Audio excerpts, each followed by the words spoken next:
It is the season of giving, and silver is feeling the holiday spirit. $57.61 per ounce, blowing out the previous record of $50 an ounce. Incredible. Hello and welcome to the Northern Miner Podcast. My name's Adrian Pocobelli.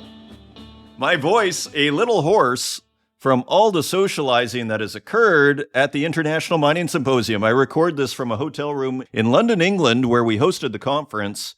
What a wonderful conference it was. Opening the festivities, I interviewed Rick Rule on Sunday morning to a packed house. And I have to say, the panels were amazing. One of the highlights for sure was Stephen Lecce, Ontario Minister of Energy and Mines, coming out and just completely supporting the mining industry as if he was a 20-year veteran mining industry CEO, saying, as far as the industry was concerned, all of the right things, and basically saying, we've had enough talking, it's time for action. And we have already begun. And really just exciting propositions. So we're going to have many of these panels I'm going to put on the show here in the coming weeks. It was pretty amazing. Also, of course, we had a big All-Star Gold panel with Rob McEwen, John McCluskey, and Rick Rule, and on the second day, closing out the event, an event like no other. So thank you, everybody, for attending, and thank you, all of the guests and panelists, for appearing and sharing your insights with us. It was just absolutely fascinating. Turning to the silver market, we have, again, a historic moment. And here is the story from a staff writer at mining.com on December 1st, yesterday. Silver continued to gain momentum by setting another record high on Monday as traders upped their bets on the precious metal amid supply tightness. On Friday, the metal had already risen by nearly 6% to a record after an hours-long trading disruption on the CME, the world's largest futures exchange. That run resumed on Monday, with silver jumping to a new peak of $58.81 per ounce, surpassing last Friday's record by another 3.6%. Over the past week, it has gained more than 12%. The rally serves as a continuation of supply pressures faced by global centers following last month's historic squeeze in London. Latest data reveals that silver inventories in warehouses linked to the Shanghai Futures Exchange recently hit the lowest in nearly a decade. Quote, shortages in the global market as a result of the recent squeeze in London are still being felt, said Daniel Hines, a commodity strategist from ANZ Group Holdings. Quote, with gold taking a breather, it appears investors have turned their attention to silver. And we also heard from David Wilson, Director of Commodities Strategy at BNP Paribas, who told Bloomberg, quote, the move last week has been speculatively driven, with accelerating upside momentum attracting more and more fast money. The key to watch is the fact that the gold-silver ratio has gotten down close to 70, he said, adding that investors will be watching how expensive silver is getting relative to gold. According to Bloomberg data, the spread between the cost of call and put options on silver futures leaped to the highest since 2022 in recent days, indicating a surge in the cost of capitalizing on price spikes. So just turning to that COMEX outage, which seems to have been a catalyst for this whole event, we had a story on Friday, November 28th, when it happened. Silver price soars to record following COMEX outage. And this is also by a staff writer at mining.com. Silver soared to an all-time high on Friday following an outage on the COMEX due to what exchange operator CME calls a, quote, cooling system failure. Spot prices rose 4% to a new record, surpassing its peak set last month during a historic squeeze in the London market. Christopher Kramer, a portfolio manager and senior trader at Neuberger Berman, told Reuters, quote, it impacted a lot of the futures market globally. It certainly had more of an impact on some of the key industrial metals, some of the commodity-linked futures markets. And also Fawad Razaqzada, market analyst at City Index and Forex.com, said, quote, the market impact is quite significant because without the CME, spreads on spot gold prices, for example, would typically widen, with spot liquidity providers not having much confidence in pricing without the future. Silver's new high comes just over a month after a severe supply squeeze in the dominant silver trading hub in London, which sent prices soaring above levels in Shanghai and New York. While an inflow of 54 million ounces into the UK has since eased the squeeze, the global market still remains tight.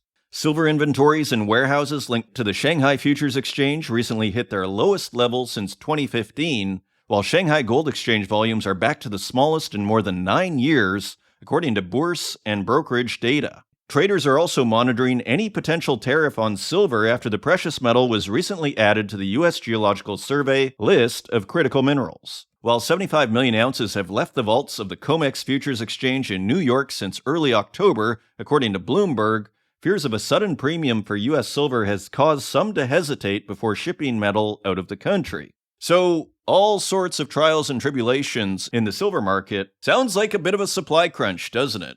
And coming up in the news section, we're going to discuss the copper market, where we're also seeing some pretty interesting developments. Another big story we've been following almost 2 years now: Barrick employees released from Mali prison after deal. And this is Reuters via mining.com.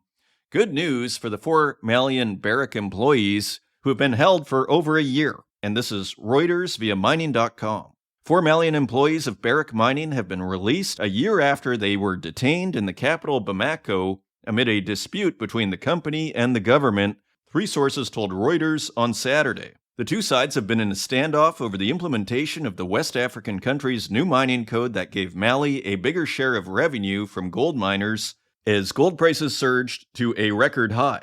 The Canadian miner said on Monday it had reached an agreement with Mali's government to resolve all disputes over the Loulo-Gounkoto gold mining complex after 2 years of negotiations. The agreement included Mali releasing the 4 employees from prison where they had been held since November 2024, according to a statement from the company. The sources who confirmed the release asked not to be named because they were not authorized to discuss the matter.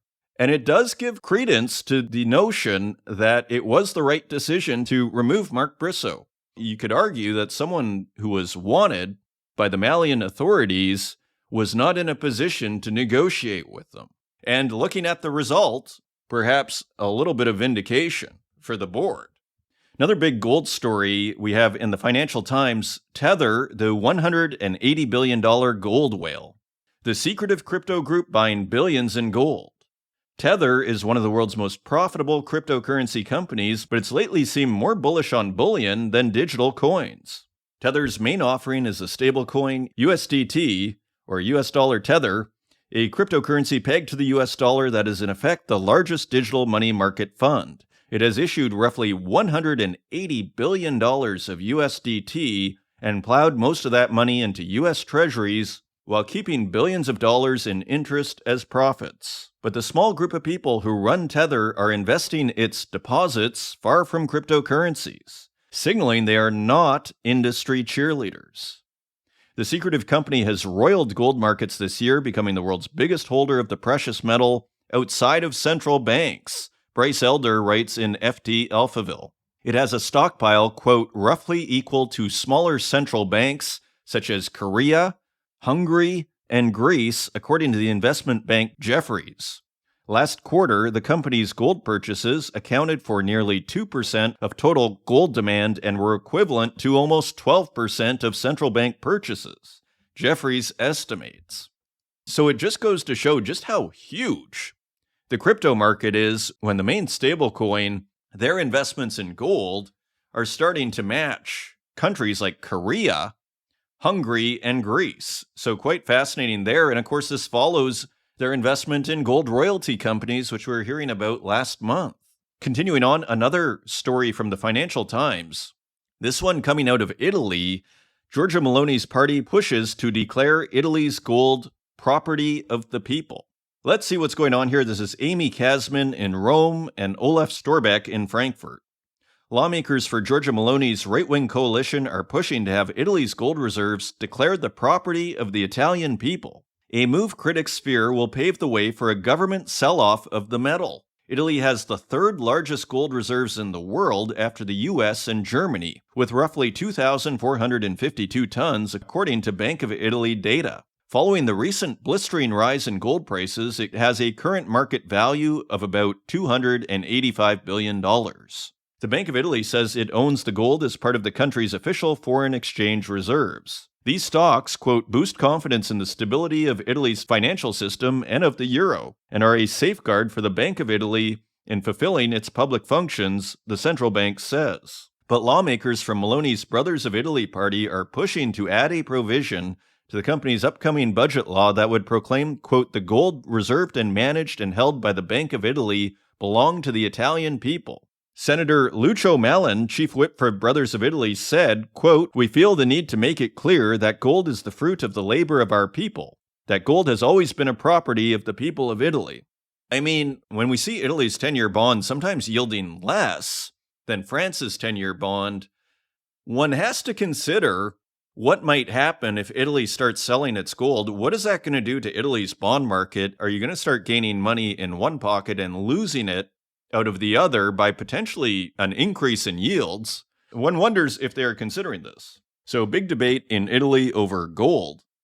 Another big story we've been following, of course, the rare earths, arguably the biggest story of the year. We have an exclusive from Reuters. China issues first batch of streamlined rare earth export licenses, source says, and this is today, December 2nd. China has issued the first batch of new rare earth export licenses that should accelerate shipments to certain customers, a source said on Tuesday, fulfilling a key outcome of the summit between Presidents Donald Trump and Xi Jinping.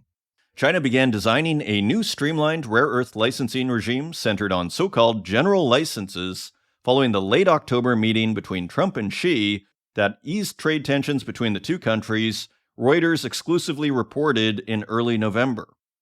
Chinese magnet maker JL Mag Rare Earth has received licenses for nearly all of its clients, while Ningbo Yangsheng and Beijing Zhongke San Huan High Tech have secured licenses for some of their clients, the sources said, declining to be identified due to the sensitivity of the matters. The three firms in China's Ministry of Commerce did not immediately respond to questions.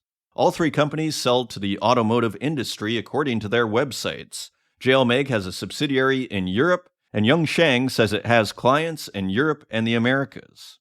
The introduction of the licensing regime is the latest evidence that Beijing is following through on the commitments that Washington says were agreed at the leaders' summit. So it looks like more movement in the rare earths market.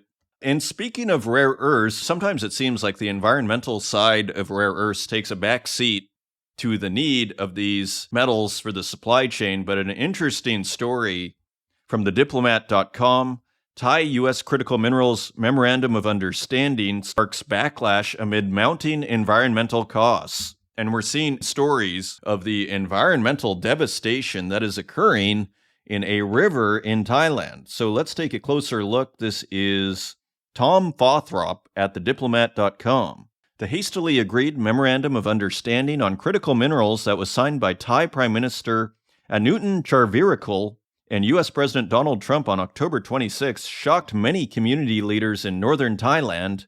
The MOU made no mention of any environmental safeguards, and Thai communities have already been devastated and their precious rivers ruined by existing rare earth mines. Rare earth mining in Myanmar had already unleashed a plague of toxic chemicals that has poisoned rivers in northern Thailand and contaminated parts of the Mekong, the longest river in Southeast Asia, long before the signing of the Thailand-U.S. rare earth deal. Now recent tests show the flow of heavy metal contamination has reached areas much further along the Mekong, and another international river, the Salween, has suffered arsenic poisoning. And so this is starting to be called a full environmental crisis. And we have a quote here from Dr. Wan Wiraya, an environmental scientist based at Chiang Mai University. Quote, "We found arsenic 5 times more than the accepted level when we tested water quality on the Salween River along the Thai-Myanmar border."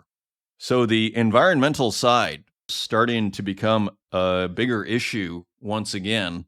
And also a commentary from Andy Holm over at Reuters. Quite interesting. China built Indonesia's nickel boom, but could yet bust it.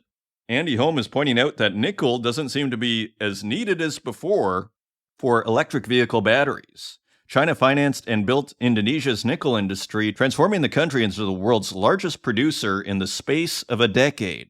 But now China is not so sure it needs all that nickel. Chinese electric vehicle manufacturers are pivoting away from nickel chemistry batteries. Even more of what Indonesia digs out of the ground is destined not for an EV battery plant, but rather a London Metal Exchange warehouse. Global exchange inventories of refined nickel have ballooned from 54,000 metric tons in January 2023 to 366,000 tons, equivalent to around 10% of global usage last year. So following the big price spike in 2022 that ended in lawsuits, now it looks like there is far too much nickel. It would explain, nickel continuing to languish below $7 a pound, as we're going to see in nickel prices. And just a couple of more headlines here. This is CNBC. A cold gold rush. The race for the Arctic's critical minerals is heating up. And this is by Sam Meredith at CNBC. A global scramble to exploit the Arctic's untapped resources appears to be kicking into overdrive. In a push to break China's mineral dominance, countries around the world are increasingly turning to the thawing and sparsely populated northern polar region, seeking to seize its raw materials and benefit from new commercial trade routes. And scrolling down, we have a quote from Mark Lanteng, associate professor at the Arctic University of Norway in Tromsø, who told CNBC, quote, "The Arctic is seen as a source of a lot of different raw materials, not only oil and gas, but a lot of strategic materials and rare earths. Greenland, right now, is a repository of a lot of base metals, precious metals, gemstones, rare earths, uranium. It's all there. The problem is that up until recently, it was seen as completely unviable to actually mine them. But with climate change and the ability to navigate the Arctic Ocean much more frequently, especially during the summer months, Greenland is starting to be looked at much more carefully as a potential alternative source for a lot of these strategic materials to China." So very interesting there. So coming up this episode, I'm very pleased to welcome Monica Banting, National Mining Leader at PwC Canada. We discuss how Canada is doing in regard to its development of natural resources, the recent budget, including tax policy in regard to mining, and how Canada can help foster resource development within its borders. So a wonderful, very interesting interview with Monica Banting. Also coming up this episode, we have Mike Spreadborough, Executive Chairman at Novo Resources, for a wonderful interview on developments at the company and what it is working on in Australia. If you want to find us online, you can find us at northernminer.com. You can find us on X at Northern Miner. You can find us on Instagram at The Northern Miner, and on Facebook, LinkedIn, and YouTube, where we also host this podcast, and wherever podcasts are available, including Spotify, SoundCloud, and Apple Podcasts. And with that, let's turn to Mike Spreadborough, Executive Chairman at Novo Resources, for this week's Spotlight. Joining us today, I'm very pleased to welcome back to the Northern Miner Podcast, Mike Spreadborough, Executive Chairman of Novo Resources. Mike, it's great to see you again. Great to catch up. Indeed. So we've had you on a couple of times. So tell us, what is the update on Novo Resources? What is new at the company? And maybe within that, if you can just introduce the company in a few lines to those who may not be familiar.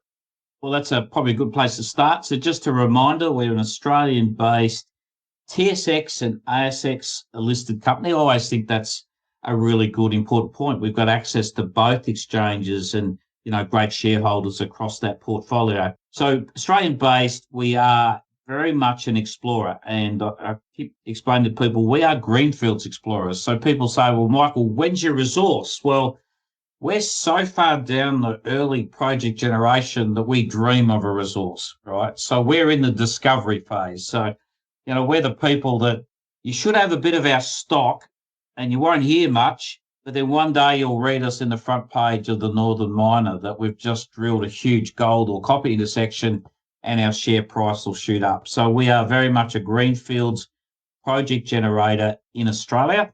And so you hear of us doing projects. We do a great job. We've got a great team. We do a lot of mapping, geophysics. Then we'll go and drill 4 to 6 holes. And sometimes you don't even hear the project again, but others we keep going back to because we're trying to build a story. So in the last, 3 to 4 months, we've done a bit of both. So if we go to New South Wales, our Tibooburra project, we did a good drilling program. We really liked what we saw, and we've now done an extensive field work with some more rock chip samples, trying to push the strike length of this project, and people can see the news release.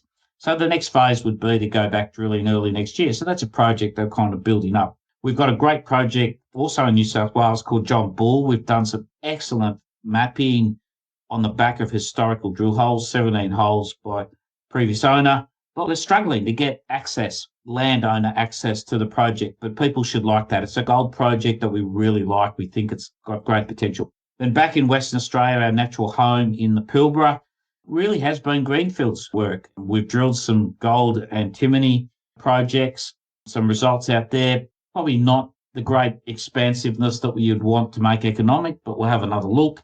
Early in the new year, we'll go and drill another gold antimony project as well that we kind of like, good soils and rocks on the surface.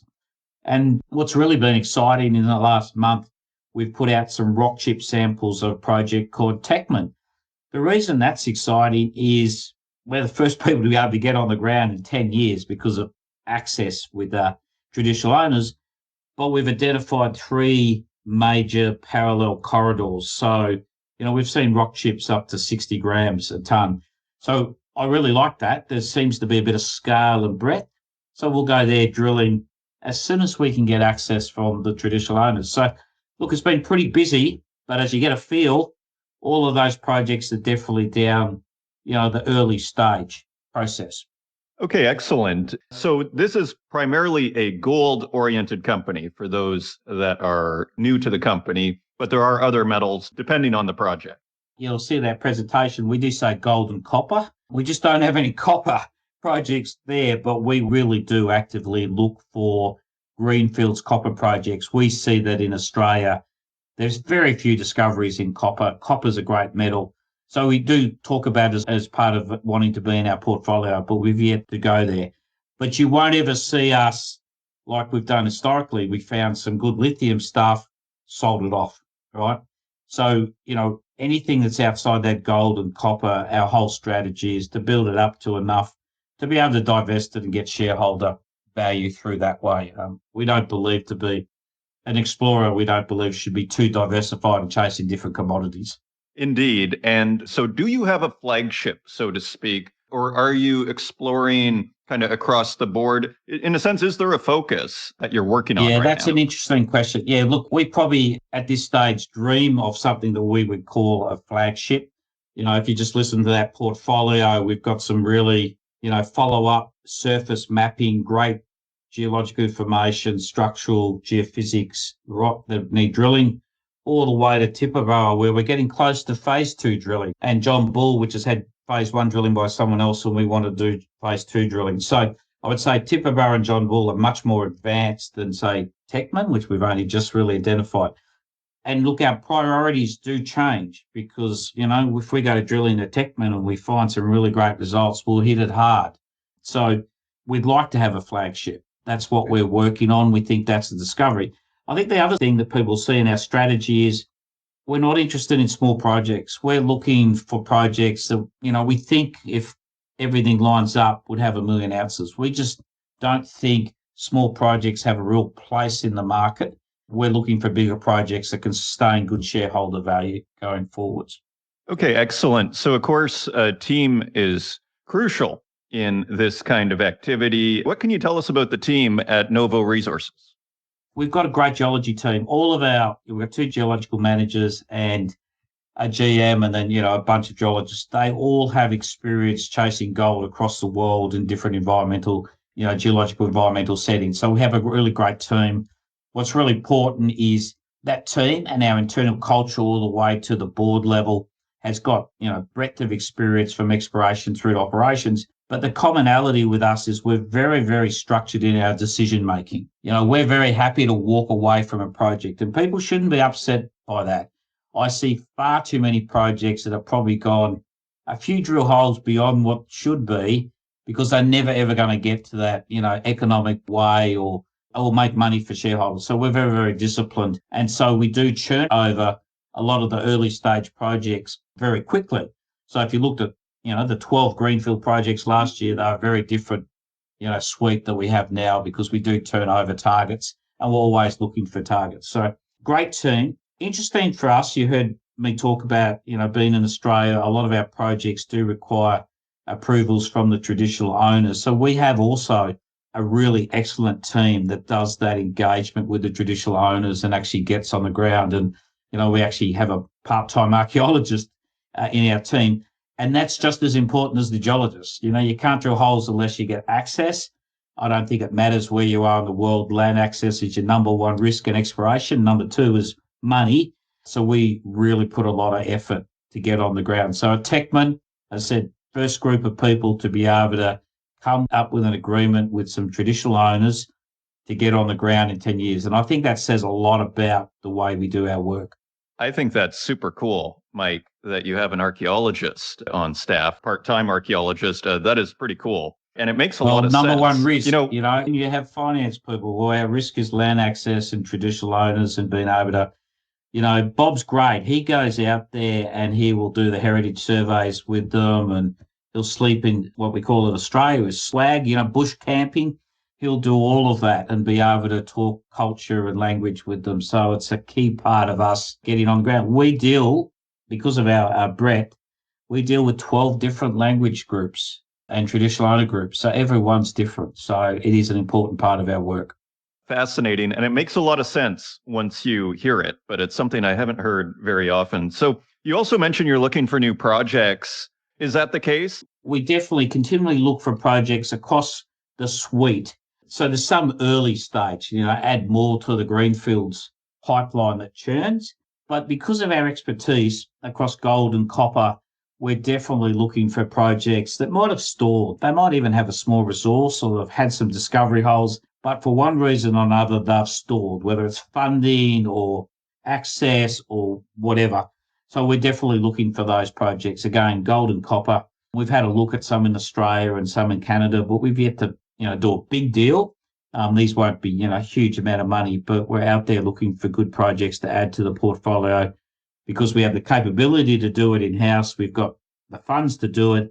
And I think the ASX, TSX exchange is a good part of that story. Indeed, you hear very good things about how Australia and the Australian market will finance the mining sector. And it's kind of a nice story. I mean, speaking of that, how is the company doing? You say it's well funded. How is the company doing in terms of funding? Yeah, look, in terms of a balance sheet, we still have about 10 million Australian cash, and we've got investment portfolio of around about 25 to 30 million dollars, which is reasonably liquid that we could use. So we are funded to be able to do our work. We're not unique as a greenfields explorer. Finding funds is pretty tough. Straight up equity is very difficult. You're really looking for those shareholders that do like that, the buzz of exploration. We just think of some of the projects in Australia have taken 15 years to be a discovery, but then they've turned out to be 4 million or 5 million ounces. So, continually looking for those investors who like that exploration story and appreciate the skills that we bring, and that not everything that you look at is successful. I think the other part of that funding story as well, Adrian, is that we're a little bit agnostic on some of our projects. So we do have a joint venture with Northern Star. It's 1,000 square kilometres by memory. This was originally with De Grey, who found the Hemi project, which is by memory 12 or 13 million ounces, but now owned by Northern Star. So, Northern Star have to spend $25 million to get 50% of this project. And you kind of go, well, why did you do that? Well, this project's going to need a lot of drilling just for discovery, right? Hemi is a 1.5 gram ore body. It took De Grey 5 to 8 years to find, and a lot of money. And we know that the ground that we have south of Hemi's got the same context, texture, vectoring, all that type of stuff. But in that setting, it's going to take a lot of money. So the best way for us was to joint venture it. So we are pretty agnostic in approach and style, depending on, the type of project. So, the edge in the joint venture is fantastic. Someone's going to spend $25 million of their money, and we still end up with 50% of the project. That's a pretty good deal for me. That's, and we didn't do a whole lot of work to get it to that point. So we are agnostic in approach, long as it delivers the outcome for shareholders. Indeed, it sounds like a promising project to get that kind of investment. And so as we wrap up here, Mike, what's the takeaway that you want to leave with people here? What do you want them to take away from this conversation that we're having here today? Yeah, I think probably three key things. We are a greenfields explorer, and we're very open and honest about that, and so our board. But we are there looking for new projects, and that whole Lassonde curve where you get that ramp up. So that's strategy one for us. Strategy 2 is to use our expertise and our funding to find other projects that we can go forward. So they're the two big key elements from that. And then number 3 is we have a great team. Everyone says that, but we have a geological team that is very experienced, very disciplined, supported by a board with finance, but importantly, 2 experienced geologists who have been everywhere from exploration to operation. So we're well suited to make things happen. Sounds excellent. Mike Spreadborough, Executive Chairman of Novo Resources. You can find them on the TSX at NVO and the ASX at NVO. Mike Spreadborough, thanks for joining us and sharing everything that you're working on and updating us on the company. A pleasure. Thank you once again to Novo Resources for sponsoring this week's episode of the Northern Miner Podcast. If you want to learn more, visit novoresources.com. Turning to the website, big moves in the copper market. Copper tensions run high with global market at historic point. This is Bloomberg News via mining.com. The global copper market is facing major upheaval, triggered by supply-demand imbalances, the shifting role of China, and the uncertainty surrounding U.S. President Donald Trump's trade agenda.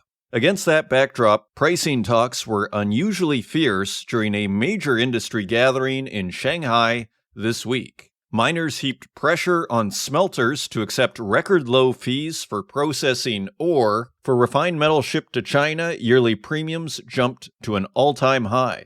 Quote, "This is a historic point of tightness for the copper supply chain," Nicholas Snowden, head of metals research at Mercuria Energy Group, said during a conference. And then the article goes to list the 3 major themes from Asia Copper Week in Shanghai.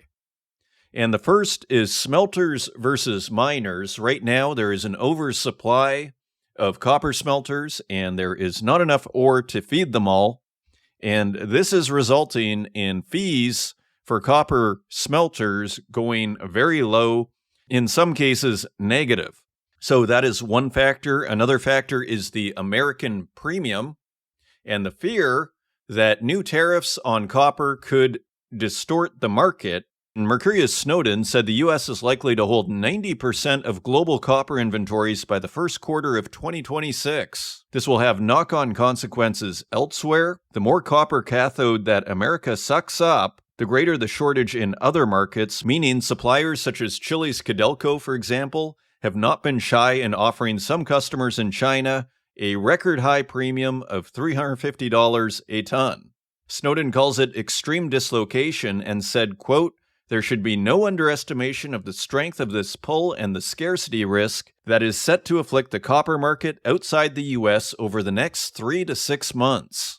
And the third factor is a slowdown in China and how this could impact negatively on the copper price. So 3 big factors at work there in the copper market. And another related story, Mercuria Metals boss says, quote, "This is the big one for copper bulls." This is Bloomberg News via mining.com. Kostas Bintas, the high-profile head of metals at Mercuria Energy Group, has renewed his bullish prediction for copper prices as he warned that a rush to ship metal to the U.S. restraining the rest of the world's inventories. Traders have been ramping up shipments to the United States in recent weeks to once again capitalize on a big premium for metal on New York's COMEX exchange, fueled by ongoing uncertainty about the potential for future tariffs. Bintas says copper will soon start ratcheting higher still as the revival of the lucrative U.S. arbitrage trade fuels shortages elsewhere.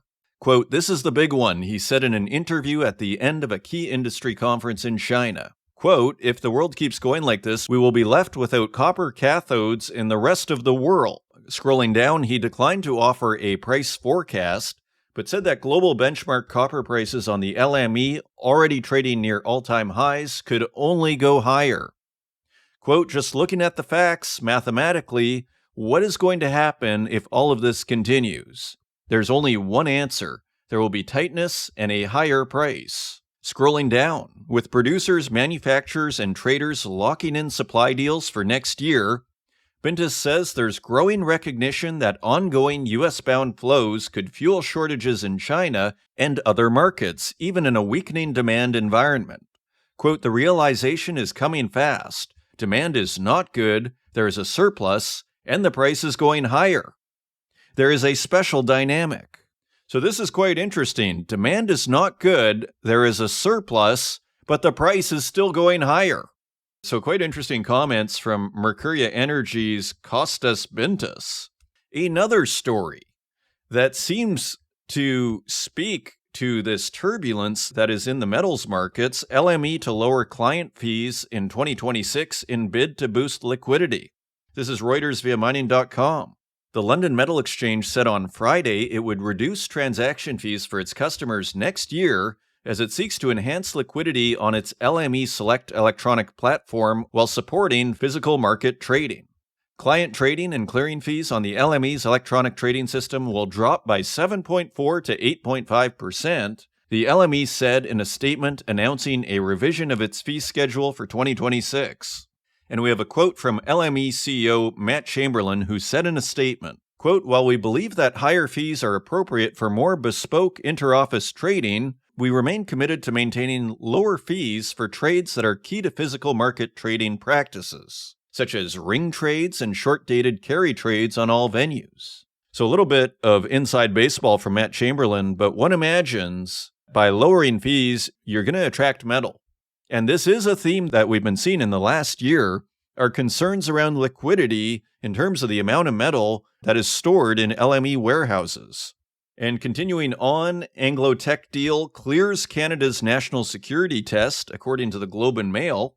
And this is reported by Bloomberg via mining.com. The Canadian government has cleared Anglo American's proposed takeover of Teck Resources on national security grounds, the Globe and Mail reported, removing one hurdle for the two companies to combine. So one step closer for Anglo American and Teck. Continuing on, Canada court allows investors to sue Lundin Mining for late disclosure. This is Bloomberg News via mining.com.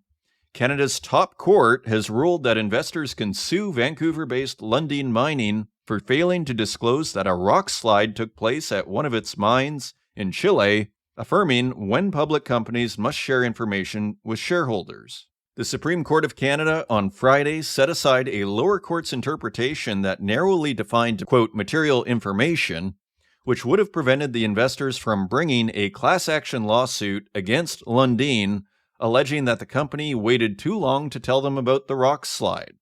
So interesting ruling there by the Supreme Court in Canada. And back to Barrick. Barrick eyes IPO of North American gold assets. This is Cecilia Jamasmi at mining.com. Barrick Mining is weighing an initial public offering, or IPO, of its North American gold assets as the Canadian miner deals with rising costs and operational challenges. The company's board unanimously authorized management to explore an IPO of such subsidiary, while Barrick would retain control of the company, it said. The proposed unit would center on the company's interests in Nevada gold mines and Pueblo Viejo, along with its own wholly owned 4 Mile discovery in Nevada. Barrick said only a small minority interest would be listed. Interim Chief Executive Officer Mark Hill said an IPO could offer shareholders more flexibility by creating a pure gold vehicle focused on stable jurisdictions. And continuing on, Zijin founder who built the $100 billion Chinese miner retires. It's Bloomberg News via mining.com.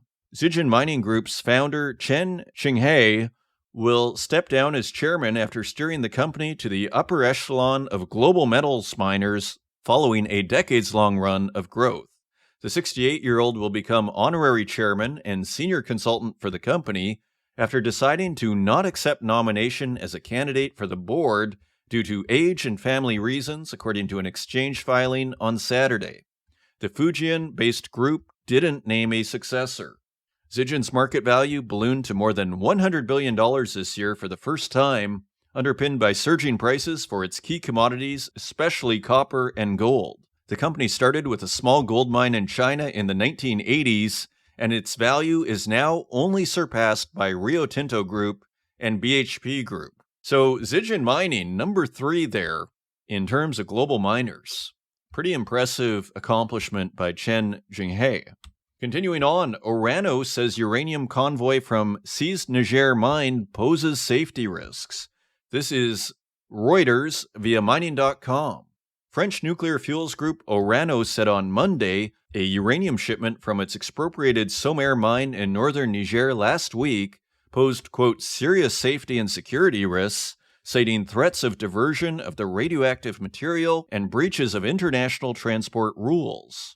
Orano said on November 27th it learned from media reports that a convoy carrying uranium concentrate, known as yellow cake, had left the Arlit mining site.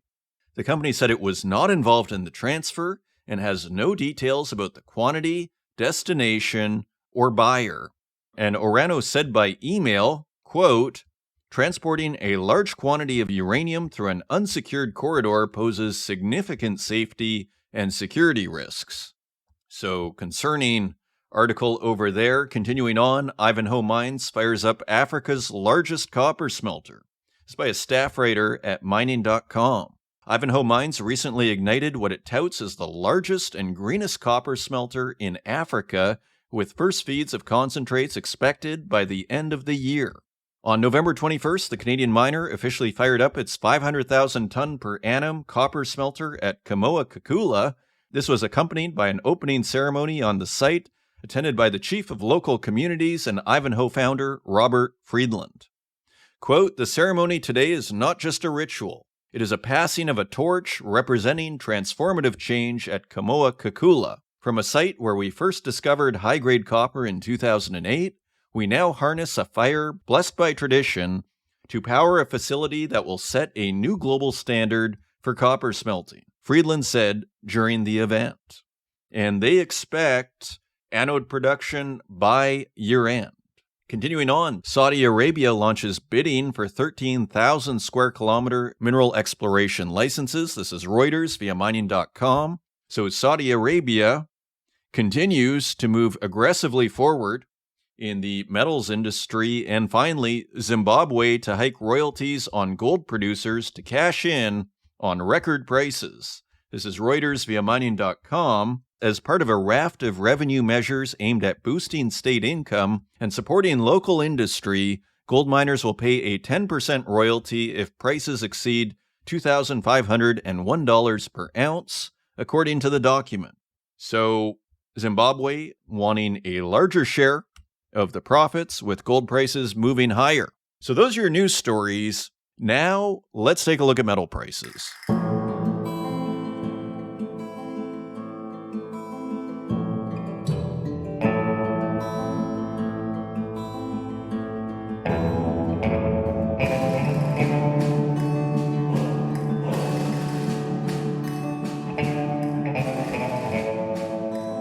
Turning to metal prices, let's take a quick look at the bond market for context. The U.S. 10-year bond is yielding 4.09%. That is 0.05% higher than last week. The UK 10-year gilt is yielding 4.49%. That is down 0.05% on the week. Italy's 10-year bond is yielding 3.47%. That is 0.02% higher on the week. France's 10-year bond is yielding 3.45%. That is unchanged on the week. So the Italy 10-year bond yielding more than France. Germany's 10-year Bund is yielding 2.76%. That is 0.06% higher than last week. The Japanese 10-year bond continues to stand out. It is yielding 1.87%. And that is 0.07% higher on the week. And once again, we see a correlation with market turbulence and the increase in the Japanese 10-year yield. Very interesting. And finally, China's 10-year bond is yielding 1.83%, and that is 0.01% higher on the week. So another big takeaway. It looks like a landmark here. In the bond market, the Japanese 10-year bond is now yielding more than China's 10-year bond. All quite interesting. Turning to precious metals, gold is trading at $4,222 per ounce. That is $98 higher than last week, so nice bump in gold. Silver is trading at $57.56 per ounce. That is $7 higher on the week. Platinum is trading at $1,664.90 per ounce. That is $117 higher than last week, and palladium is trading at $1,432 even. That is $24 higher on the week. So great week for precious metals. Turning to industrial metals, copper is back above $5 at $5.20 per pound. That is 22 cents higher than last week. Iron ore is trading at $104.84 per metric ton. That is 42 cents higher on the week, so edging slightly higher. Aluminum is trading at $1.31 per pound. That is 3 cents higher on the week. Lead is trading at 91 cents per pound. That is a penny higher on the week. Nickel is slightly higher, but still below $7 at $6.75 per pound. That is 8 cents higher on the week. So wondering if we found a bottom there when we hit $6.65 just 3 weeks ago. Kind of a head turner there. Tin is trading at $17.76 per pound. That is $1.02 higher than last week. So tin starting to turn heads above $17 per pound. Cobalt is unchanged at $22.03 per pound. Lithium continues to climb, now at $13.34 per kilogram. That is 37 cents higher on the week. Uranium is also higher at $76.45 per pound. That is 60 cents higher on the week, so edging slightly higher. And zinc also having a good week at $1.41 per pound. That is 5 cents higher on the week. Zooming out, metals across the board having a great week, with silver being the real standout, but also lithium above $13, continuing to show strength, copper above $5, zinc starting to show some strength, tin starting to show some strength. So, you start to wonder, is this the tip of the spear on inflation that we could see coming up here? A great week for metals investors, and those are your metal prices. Coming up, I'm very pleased to welcome for the first time to the Northern Miner Podcast, Monica Banting, National Mining Leader at PwC Canada. We discuss the recent budget in Canada, Canada's strategy. Is it asking the experts? Monica says yes, after we've heard from a couple of guests who've said the government could ask for more advice from experts in the sector. So a very interesting topical discussion with Monica Banting, National Mining Leader at PwC Canada. I hope you enjoy the conversation, and I will see you on the other side.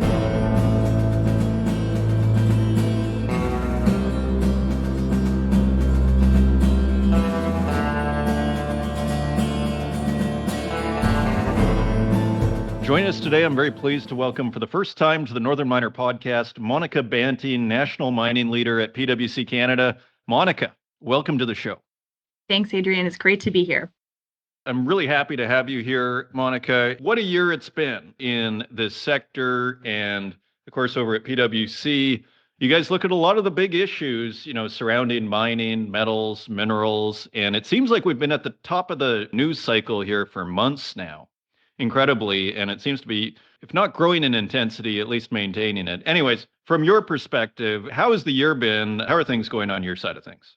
It's a great question, Adrian. And, I recently said in a conversation with a lot of our lead client partners for our biggest mining accounts, in mining, we're not used to being the cool kids in the room, right? We're not used to being talked about in every conversation and across all sectors. And so you're absolutely right. It has been an incredible year for Canadian mining. And if I reflect on, what brought us here in terms of the geopolitical fragmentation, shifting trade relationships, certainly some of the drivers aren't things we necessarily would have said we wanted to see come to pass.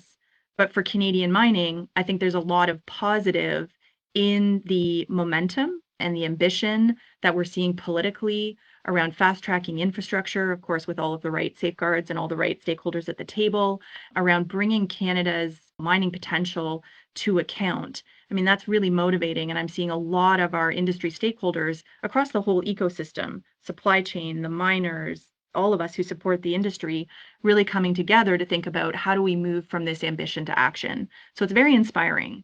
And perhaps one of the most inspiring things for me It feels like those of us who've been in the sector and around the sector for a long time have talked continuously about the need to shift perception around the brand that mining has in Canada, get people to see how fundamental mining is to all of the most important things we need to do now and in the future. And it actually feels like there has been a step change in the broader perception, both, of course, political, but also social. So for me, there's a lot of positive for mining, despite the fact that some of the drivers that got us here are, not necessarily all the positives. It's so true. And there are so many things there that resonated with me. And I think maybe most of all was the cool kids comment. I mean, I was in Berlin in 2016, and you did not mention to people at an art opening that you were in the mining sector unless you wanted to be kind of gawked at as kind of a weird individual. Yeah. I was recently in Berlin, and I was at an art opening, and I was like the toast of the town. Oh, you're in mining. That's incredible. And all the people I was talking to are involved. Oh, I'm studying in the supply chain and all this sort of thing. So, to your point, like it's no exaggeration. It's a Yeah. step change. Yeah. So it's a big deal. And I feel like more branding has been done in the last year, being at the top of the headlines, than all of the, marketing that the industry has been trying to do to change its image. Yeah, no, I would agree with that. I think part of it is the necessity for many countries to look to Canada, right, as a trusted trading partner. That has really pushed us into those headlines and really shifted, I think, global perception around what Canada has to offer. And I think Canada and certainly the Canadian mining community has risen to the challenge, right? That it's not only people looking to us to say, hey, we need what you have, but it's us saying, okay, we're going to get there. We're going to fill that supply chain. We're going to move forward on things we haven't moved forward with at the pace we would have wanted to. So I think there's the global dynamics that are absolutely at play and driving the conversation and driving the headlines. But it is also, I want to give credit to the Canadian sector and that ecosystem around it for, rising to the challenge and looking to meet demand. Indeed. So, of course, the governments have been working overtime to basically address this issue. We just saw the G20 again. It's the latest G7, G20 meeting where critical minerals are at the top of the agenda. We just recently had the budget in Canada, the federal budget, and there was a lot allocated to mining, or at least there was a focus on natural resources and metals and mining. What are your thoughts on the recent budget that passed in Canada? Do you have any big picture thoughts on, the policy or the implications of what happened there? Sure. So let me start with what I think is directly applicable to mining, and then I'll get a little bit into some of the things that I think intersect with mining in a way that benefits the sector. So, first and foremost, for mining, I think this budget was exciting, right? So certainly the announcement of the Critical Minerals Sovereign Fund, for example, the Last Mile Fund, interplay for that with some of the Indigenous loan guarantee programs, very exciting from a funding perspective. The next piece that really caught our attention was, of course, the expansion of some of the incentives and deductions that could create, I call it a boost and drive on productivity. In talking with some of our tax team, one of the things that really excited them was around the clean manufacturing technology credit and the clarity that was given to that credit in terms of how it could apply for polymetallic producers, kind of moving from a substantially all needing to be around critical minerals to, greater than 50%. That's a big shift. So I think those are a few of the examples, but it really has opened up both funding and kind of tax related opportunities for mining companies. And then I look at the bigger picture around commitments for Arctic development. I mentioned the Indigenous funding opportunities, defense, of course, being a huge area of focus. There's direct interplay for all of those with mining, whether it's mutually beneficial infrastructure or it's mining being a critical part of the supply chain. So all in all, from my perspective for mining, the budget had a lot of positives in it and was really a reflection of that political ambition and intention to move Canada towards achieving its mineral potential, which I think is, it's good to see the consistency. It's interesting. I mean, I had Ron Birnbaum on recently of Pear Tree and Ian London, who had worked with the supply chain for decades. I mean, it was interesting. Like they kind of had a mixed feeling Mhm. or, mixed results, you might say, on the budget. On one hand, exactly to your point, there's intentionality here that is being asserted loud and clear. We want to support this sector and we want this sector to succeed. It needs to succeed. Interestingly, Ron Birnbaum and Ian London both were concerned, though, or at least had reservations to varying degrees. They felt like the experts needed to be brought in terms Mm. of what projects to support rather than the government itself without consulting this kind of senior or experienced people in the industry starting to make decisions on how to go about this. Do you have any thoughts on that? Maybe what I'll start with is recognizing that as I covered, I think there's a lot of opportunity for mining coming out of the budget. I think there are also a couple of spaces that we want our clients and companies in the sector to be paying attention to. The transfer pricing rule change, for example, as well as the clarification of the definition of CEE. I'm not sure whether those came up in your discussions, but I think those are things that mining companies need to be paying attention to. Could you actually quickly explain what those are? Sure. Maybe I'll start with a couple of the spaces that we think mining companies should be paying attention to outside of the funding and the incentives and deductions that have been announced or confirmed. So the first is there's been a relatively material change in the transfer pricing rules. And the new rules really fundamentally change how cross-border transactions are priced, from looking at the legal form of a transaction to a focus on the economic substance of a transaction. So we want our clients to be thinking about what the rule changes might mean for them, doing comprehensive risk and readiness assessments to really focus on not only the changes in the rules from a form and substance perspective, but also there are some administrative changes we want them to be thinking about getting ready for. So that's one of the kind of watch spaces that could be applicable for some companies that operate in the sector or around the sector, depending on their structures. And obviously, this is more focused on companies with a more international footprint. One of the other things that came through in the budget was a change in the definition of CEE. And this is really something that is relevant to flow through financing. So the budget amended the Income Tax Act to clarify that costs incurred to assess the quality of a Canadian minerals resource do not include expenses relating to determining its economic viability or engineering feasibility. So companies that have committed to incurring and renouncing CEE under flow through shares, they should be considering the impact of the rule that would exclude non-eligible costs, and that's effective from November 4th, 2025. So I think, the couple of watch spaces as well as, a basket of opportunities that the budget presents. Coming back to your question around kind of stakeholder engagement, I guess my own perspective would be, without kind of giving a political answer, there is a lot that's happening and it's happening fast. And so everything from, the various levels of government moving to put in place changes in, around infrastructure fast tracking, obviously the budget being another key element of all of this. I think things are moving fast. And it is, important for industry stakeholders to be voicing where they feel there's further discussion needed, be that around deductibility of certain types of costs or, any other element of kind of economics and taxation. Okay, excellent. So overall, it sounds like a step in the right direction is if we wanted to, kind of have an answer that many of us could agree on. It seems like a step in the right direction. And to your point, there is an extraordinary amount going on all at once. I mean, we have the Major Projects Office, which seems to be focused on accelerating permitting and speeding up timelines. In a sense, what I'm wondering is there too much going on? Let me phrase it this way. How is the strategy going? Do you get the sense of a strategy? Do you feel like there's a coherent strategy at work here? From my vantage point, I see consistency.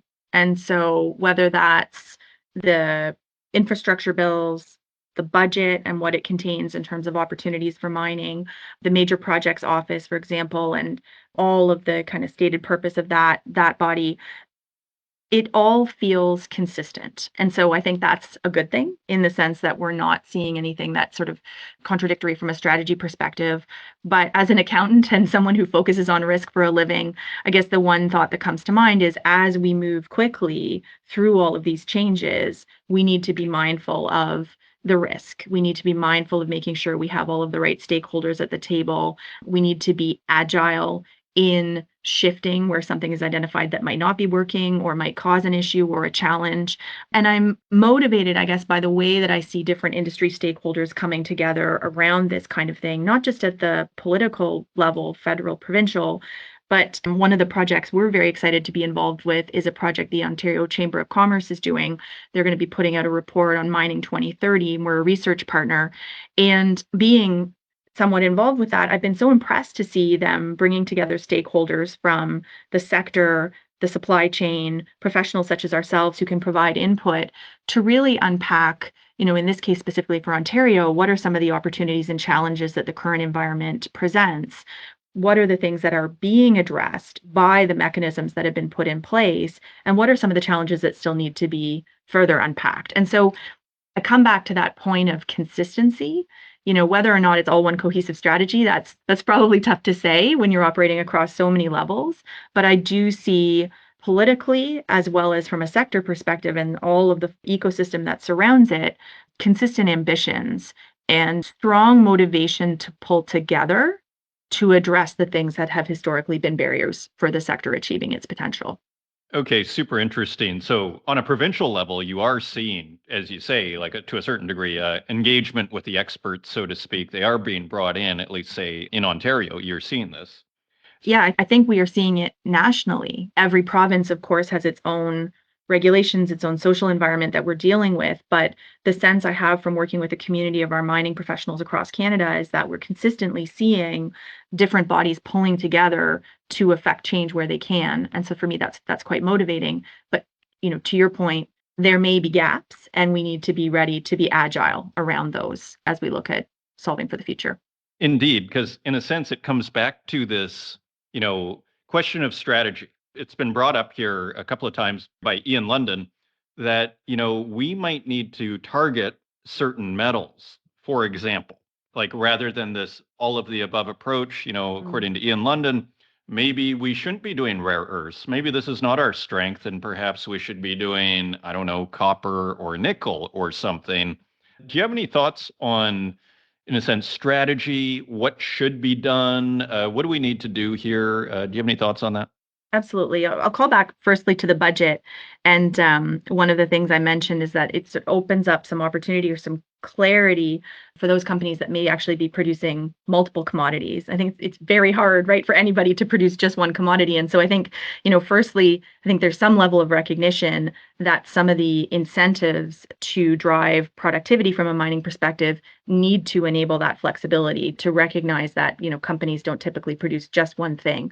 Of course, I'm sure their comments were largely focused on kind of primary focus, knowing that there are other commodities that will come as part of the basket of kind of mineralization. My own take would be, I don't believe we want to necessarily see all eggs in one basket. So we have, for example, gold companies who have, from my perspective, done tremendous things for the Canadian sector and continue to do tremendous things for the Canadian sector, particularly at plus $4,000 an ounce. And I recently heard one of the individuals from one of the larger gold companies speaking to a group of sector stakeholders and articulating the fact that from their point of view, gold companies actually have a role to play in somewhat paving the way for some of the critical minerals, be that through supporting the development of infrastructure that would benefit other companies, be that through creating more funding and more money flowing into the sector. So I think there were a few different ways they were looking at it, but that really struck me, that idea that gold is an example, but the idea that you could have companies that are actually strong in different areas in ways working together, be that kind of private partnerships or be that actually companies going at navigating public-private partnerships in a way that would see Canada's commodities come almost in phases, right? So from my perspective, I thought that was quite an interesting take, and it resonated with me because ideally, I think for many of us, we would say ideally when we're developing infrastructure, we're doing it not just because it will benefit one company, right, one commodity, we're doing it because it makes sense from a broader kind of investment thesis perspective. So I like the idea of us focusing not all in one, being strategic, being selective, focusing on where we'll get the biggest bang for our infrastructure buck, and also recognizing that there are some primary drivers right now in terms of future demand. I mean, we know copper, there's tremendous demand for copper.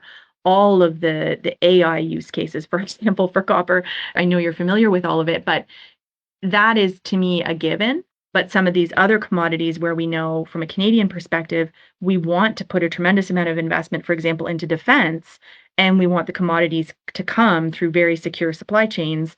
Well, yes, they are more niche. We're not going to be producing the same amount as we are of gold and copper, for example, but there's still a need and there's a driver. And so I think that's why, coming back to your question on the major projects office, my own point of view is I think that's why in the sort of second tranche of projects that were announced, there's a diversification towards graphite, for example, tungsten, some of those other commodities. Okay, super interesting. And in terms of pain points, then, in a sense, attacking the strategy discussion from the opposite side, I mean, what kind of pain points are we seeing that are maybe slowing down projects? Sure. What do we need to be working on? I'm sure you've had other guests who've talked to you a bit about the regulatory environment. And I still think that despite the fact there has been a lot of progress and a lot of intention, certainly, to streamline things from a regulatory perspective, I still believe you'd hear from a lot of mining stakeholders that they want to see further improvement in that. So for me, that is something that we can continue to look at is how do we drive efficiency in different regulatory processes? How do we make sure that without losing, proper governance, proper stewardship from an environmental perspective and a community perspective, that we accelerate, the pace of those approvals and see more cohesion. I think in saying that, I want to fully recognize that there are, again, a lot of stakeholders who need to be at the table, and all of those stakeholders need to be appropriately supported, right? With the right skills, capabilities, time, resource to properly evaluate all of the proposals that they need to get through. One of the things that we think about when we look at the matter of kind of speeding up regulatory processes is how could technology, for example, play into that? So if you have the right intention, you have the right policy environment, you have the regulations kind of in place, how do we potentially use AI, for example, to speed up some of those processes that traditionally have taken time and potentially where different sector players have experienced bottlenecks? So I think regulatory is one. Certainly, again, no surprise to you, but access to capital has been a challenge. We've talked about the budget. We've talked about the different funding mechanisms that we're seeing coming from the public side, and certainly seeing a lot of activity on the private side as well in terms of flow of capital. But we need to continue to see that, and we need to continue to see it despite the fact we know we'll continue to see price volatility. I mean, these projects are not, it's not a short duration, right? And these companies need to, be incented to invest despite the fact that they'll endure volatility in commodity prices throughout those development cycles. So getting the regulatory streamlining and efficiency right, making sure we have access to capital, then we start to get into, from my perspective, some of the matters that get into talent and technology. And so we know we need to address talent gaps in the sector, and that's quite pervasive. I certainly feel that, mining, having made progress in shifting its brand, will support the attraction of talent, but there's more we need to do to get people to the right place to fill that talent gap. And likewise, on the technology side, we want to continue to see mining companies moving through technology adoption where it makes sense to do so. We see a tremendous amount of opportunity, for example, in the way in which AI could be used to expedite capital projects, to not only speed them up, but also make sure that they are coming in, where they need to transition to operational effectiveness. So I think a lot of different opportunities, but again, you need all of these pieces in place, right? You need the right policy and regulatory environment. You need the funding, you need the people, you need the tech. We've got the minerals, but we need all the other ingredients to come together in the right way. Indeed. I mean, yeah, funding has been a major issue over the last 15 years, as long as I've been involved, which was basically 2010 when I started paying attention, 2009 even. And so are we seeing the money come in? I mean, put it this way. Let me frame it this way. Sure. In China, we have this, state-sponsored capitalism where the government is more than happy, or at least provides a certain framework for a long-term capital to come in, and there doesn't seem to be the same kind of boom bust of financing with these mining projects. It's a priority. Of course, we have a different system over here. So how are we doing in terms of alleviating this issue of funding? Are we doing what we need to do? I assume the spigots are opening. Do they need to open a whole lot more? Could you speak to this issue? Sure.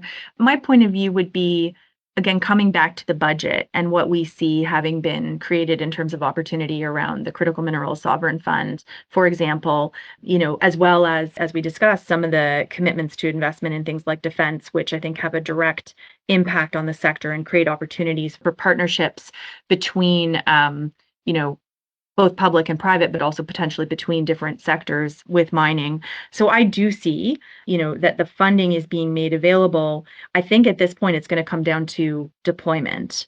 And it's obviously not just about public sector funding. We also want to see that private sector funding crowded in. So my own perspective would be the momentum feels like it's there, both on the public side and the private side. We need to see that continue to translate into action, and we need to see the funding being actually put in, mobilized, I'll call it. I think this is a big step change for Canada. I mean, we are not used to having pervasive public-private partnerships of this nature. So I think it's a positive in the current environment. I think that it's going to be a very interesting time as we see the mining companies in Canada, many of whom are very used to having direct investments by different government or government affiliated bodies in other jurisdictions, dealing with the possibility of direct investment or significant partnerships with public sector stakeholders in Canada. So I like to say we have a sector that I think has a lot of experience navigating changing political and social dynamics and navigating the sort of hands in from, in some cases, host governments or related organizations. But we're really now kind of shifting to more meaningful public-private partnerships in Canada. And I think it's going to be a really interesting time to see how the sector reacts to that.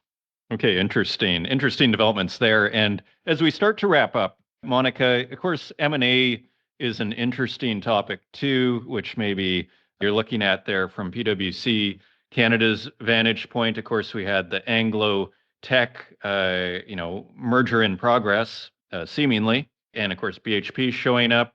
What are you seeing just big picture? Of course, you can't comment on a specific company Sure. or situation, but what are you seeing big picture in terms of M&A and mining, say in Canada?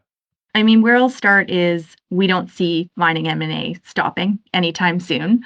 I think that, lots of our clients have balanced those sort of growth through acquisition versus kind of greenfield opportunities or organic growth opportunities, for many years. I don't see that changing. We certainly have seen lots of continued deal activity in gold. And again, with gold, over $4,000, I don't think we're going to see that stop. But we also have seen a concerted effort, I would say, and this ties back to some of my previous comments around kind of how the industry might end up working together. We have seen some of the majors starting to take equity pieces of juniors, in some cases with a focus on different commodities. So perhaps gold companies making some investments into critical mineral space, for example. So I think we're going to continue to see that. I think some of it is about diversification, and some of it is really targeting that diversification on metals that are fundamental, for example, to national security, to energy security, et cetera. So I don't think we're going to see any slowdown in M&A in the sector. But obviously, as you are very curious about some of these bigger deals, what will happen.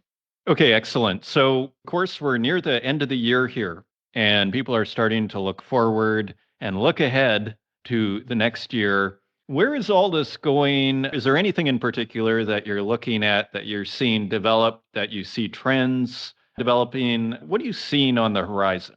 I'm particularly focused and interested in the partnerships that I believe we will see more and more of in 26. And I say that not only with a callback to our discussion around kind of those public-private partnerships that may come to bear, and I hope will come to bear as funding is deployed and we really mobilize around the opportunity we have, but also I would say cross-sector partnerships. I think we'll continue to see creative arrangements around how mining companies work with other stakeholders who may, want to purchase their commodities, for example, how they work together to create some stability in an environment that is very volatile. And so personally, whether it's public private private, or even the kinds of partnerships that really support us in bringing more talent to the sector or bringing technology in really new and creative ways. Personally, I'm very focused on the theme of partnership as we look out to 2026.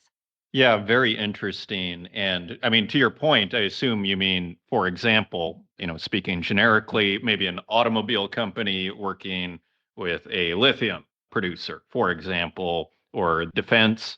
Okay, super interesting. You mentioned Yeah. technology as well. Is there anything that's jumping out at you from a technological viewpoint that is exciting you or that is particularly interesting as we look off into 2026?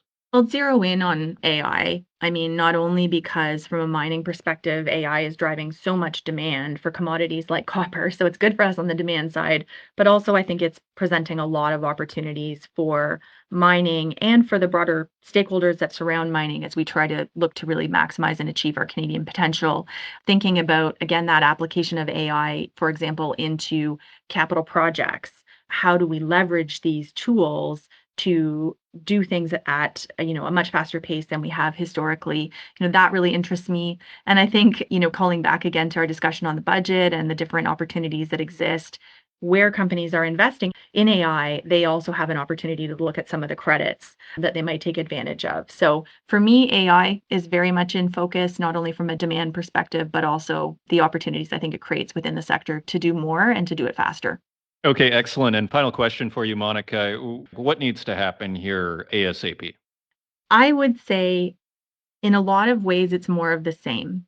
And when I say more of the same, I would say as we look back at the changes that have happened in the last few months and the level of, I think, motivation and action that mining companies have demonstrated, that cohesion coming together to say, how do we make sure that we have a seat at the table? How do we make sure that our feedback gets to the different bodies that are making decisions about what things will look like from a regulatory perspective, how different processes will take shape with, for example, the passage of these infrastructure bills? So I would say continue this theme of cohesion within the sector and be open-minded about the partnerships that may support you in achieving your objectives. They may look different than they have in the past.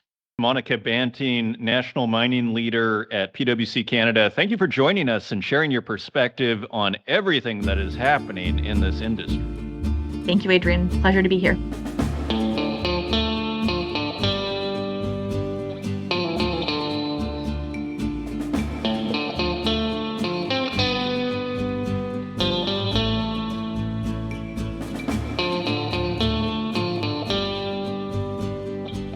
Thank you once again to Novo Resources for sponsoring this week's episode of the Northern Miner Podcast. If you want to learn more, visit novoresources.com. And thank you once again to Monica Banting for appearing on this week's show. And thank you, dear listener, for continuing to support this program. If you want to help out the podcast, please leave us a review in the Apple Podcast directory. Share it with your friends. And until next week, take care.